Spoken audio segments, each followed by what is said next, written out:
Hello dear students, today we are going to discuss about homologous series. Homologous series ही एक खूप important concept आहे. तुम्हाला ती 3 मार्क्ससाठी, 2 मार्क्ससाठी आणि 1 मार्क्ससाठी डेफिनिशन या पद्धतीने विचारली जाते. Explain homologous series with the help of one example, किंवा तुम्हाला स्पेसिफिक अशी एक कंपाऊंड देतील आणि त्याची होमोलॉगस सिरीज असणारे मेंबर्स तयार करा, अशा पद्धतीचा प्रश्न हा एक्झाममध्ये तुम्हाला विचारला जातो. सो बघूयात होमोलॉगस सिरीज म्हणजे काय. आता ही कन्सेप्ट तुम्हाला सांगण्यासाठी आधी एक्झाम्पल सांगते आणि त्या एक्झाम्पलच्या बेसिसवरती आपण त्याची डेफिनिशन काय आहे ती बघूयात. बघा इथे आपण लास्ट लेक्चरमध्ये अल्केन्स, अल्किन्स आणि अल्काइन्स ह्या कंपाऊंड्स किंवा ही जी फॅमिली आहे ह्या फॅमिलीबद्दल इन्फॉर्मेशन घेतलेली होती. ती फॅमिलीचे मेंबर्स कसे तयार करायचे यासाठी आपण एक जनरल फॉर्म्युला यूज केलेला होता आणि तो जनरल फॉर्म्युलाचा यूज करून तुम्ही n नंबर ऑफ कंपाऊंड्स त्या सिरीजमधले तयार करू शकता, बरोबर. मग आता समजा मी एक सिरीज घेतली अल्केनची. अल्केन म्हणजे कोणते कंपाऊंड्स ज्यांच्यामध्ये 2 कार्बन ॲटम्समध्ये सिंगल बॉन्ड असतील त्यांना आपण अल्केन्स म्हणतो. अल्केनसाठीचा जनरल फॉर्म्युला काय आहे? CnH2n+2, बरोबर. बघा अल्केन फॅमिली मेंबर्स जर मला तयार करायचे असतील तर मी हा जनरल फॉर्म्युला यूज करणार. यांच्यामध्ये सगळ्याच ह्या सिरीजमधल्या कंपाऊंड्समध्ये आहेत 2 कार्बनमध्ये सिंगल बॉन्ड्स. आता या फॉर्म्युलामध्ये n = 1 2 3 4 असे आपण जर घालत गेलो तर आपल्याला जे कंपाऊंड्स मिळतील ते असतील CH4 हे पहिलं कंपाऊंड, दुसरं आहे C2H6, C3H8, C4H10. आपण बस 4 कंपाऊंड्स घेऊन बघूयात ही सिरीज. यांच्यामध्ये कम्पेअर करूयात. आता तुम्ही टॉप टू बॉटम जसं ह्या सिरीजमध्ये जाताय, म्हणजे ही सिरीज आहे, it is a series of compounds, बरोबर. स्पेसिफिक असे कंपाऊंड्स आहेत आणि त्यांची एक सिरीज. आता सिरीज कशाला म्हणायचं तर ज्याच्यामध्ये एक स्पेसिफिक असा पॅटर्न असतो. मग आता ह्या सिरीजमध्ये आपल्याला काय पॅटर्न बघायला मिळतोय तर बघा प्रत्येक पुढच्या कंपाऊंडमध्ये तुम्हाला काय दिसतंय? एक कार्बन एक्स्ट्रा दिसतंय इथं 1 2 3 4 आणि प्रत्येक पुढच्या कंपाऊंडमध्ये 2 हायड्रोजन ॲटम्स एक्स्ट्रा आहेत.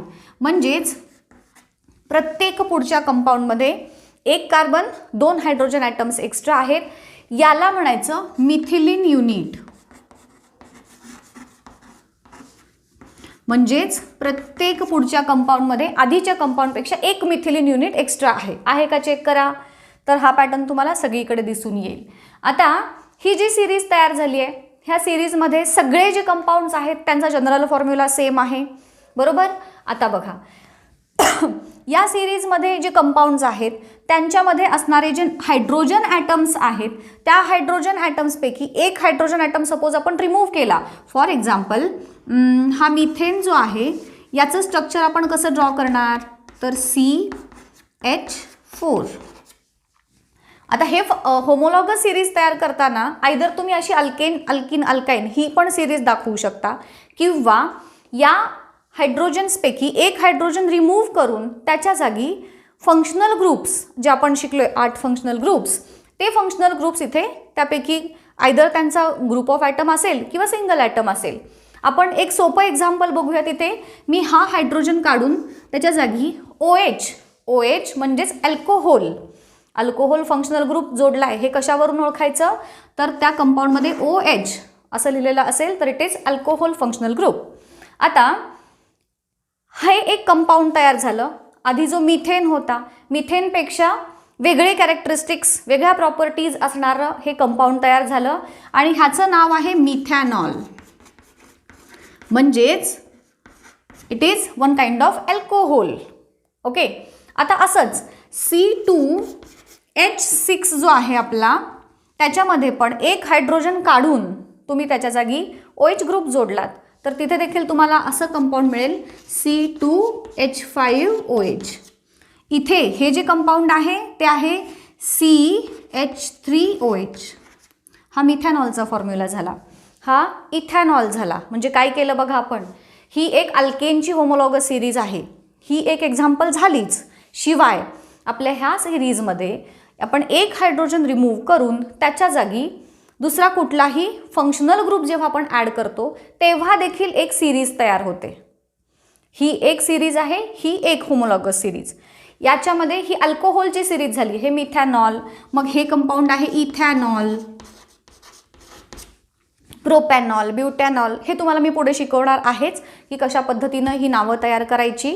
आता बघा, हे कळालं की हायड्रोजन काढला आणि तिथे फंक्शनल ग्रुप जोडला की अजून एक वेगळी होमोलॉगस सिरीज तयार झाली. सपोज तुम्ही त्या अल्कोहोलऐवजी अल्डिहाइड घातला, कीटोनचे घातले ग्रुप, किंवा कार्बोक्झिलिक ॲसिड COOH तुम्ही घातला, अल्डिहाइडमध्ये CHO घेतला तुम्ही. सो इथे त्या हायड्रोजनच्या ऐवजी दुसरे ते फंक्शनल ग्रुप जोडले की ती परत त्या फंक्शनल ग्रुपशी रिलेटेड होमोलॉगस सिरीज तयार होणार. आता परत आपण ह्या आपल्या अल्केनच्या सिरीजकडे वळूयात. याच्यामध्ये काय आहे बघा, या सिरीजमध्ये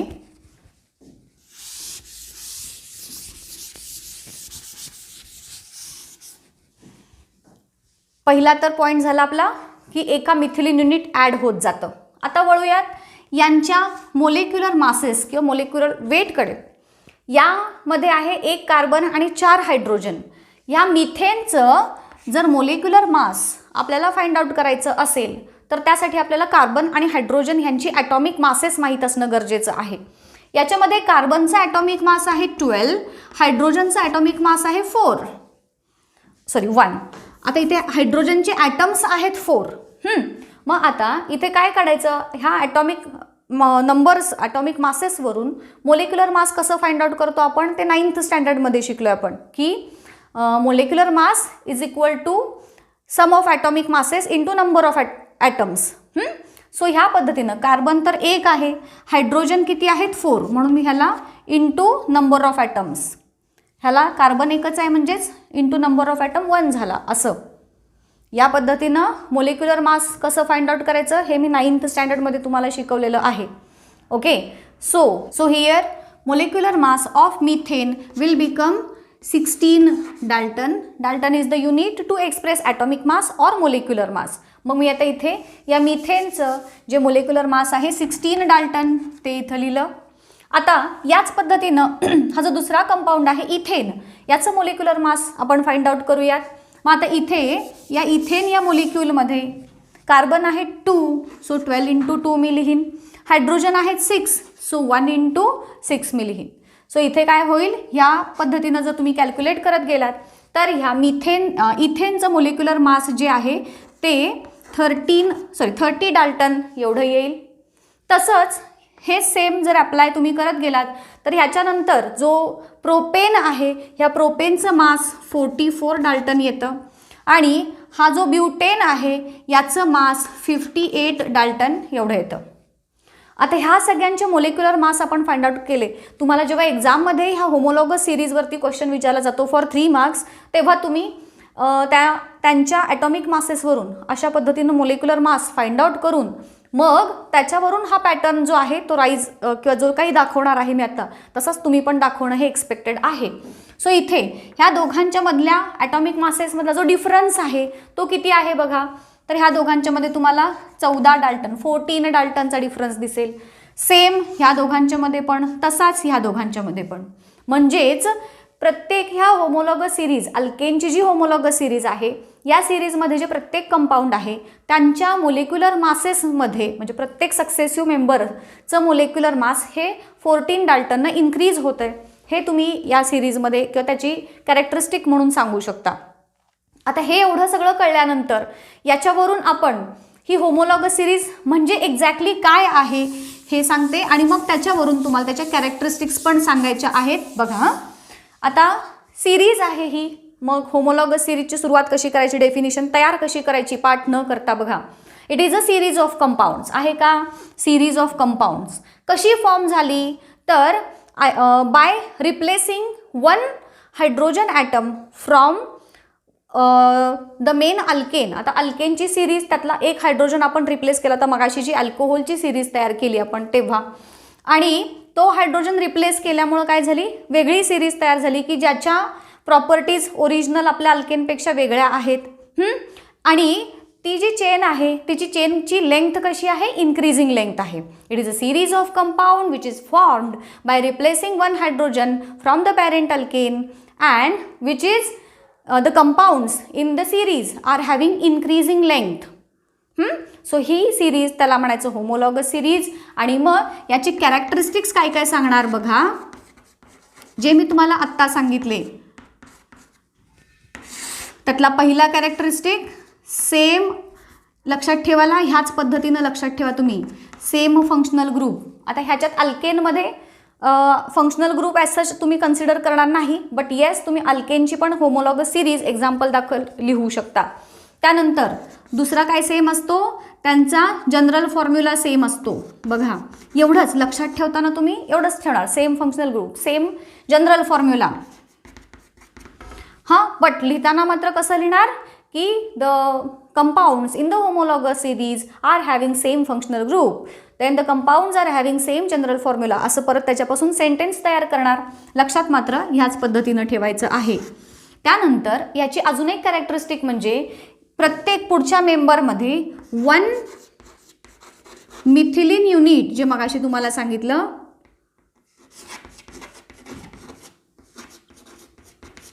एक्स्ट्रा असतं. प्रत्येक पुढच्या मेंबरमध्ये एक मिथिलीन युनिट एक्स्ट्रा असतं, म्हणजेच एक CH2 जो ग्रुप आहे आपला CH2 युनिट, त्यालाच म्हणायचं मिथिलीन युनिट.